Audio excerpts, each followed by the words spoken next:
akala mo tapos na, no? Hindi pa tapos. May kukwento pa ako sa'yo.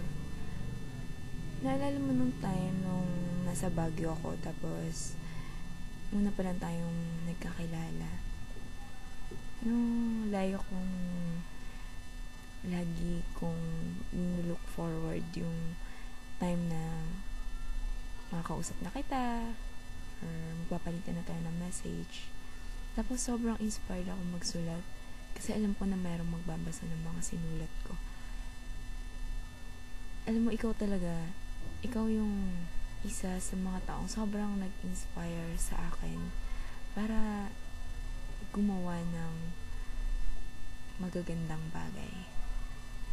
Tapos minsan meron yung time na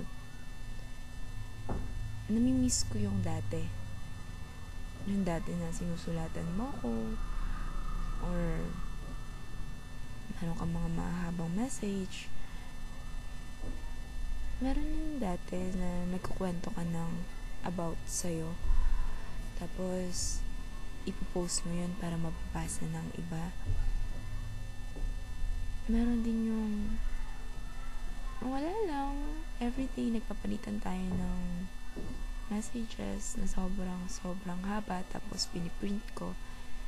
Alala mo, ako din namimiss ko yun kasi ang tagal-tagal na hindi na ulit nangyari. Meron pa yun, diba? Every monthsary natin meron kang message, tapos sinusulat mo yung letter mo. No, hindi na ako naghahanap kasi siguro masyado kang busy para gawin ulit yun. Pero namimiss ko.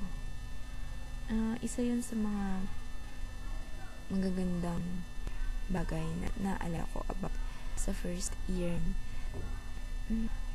Naala yung pagmamakay doon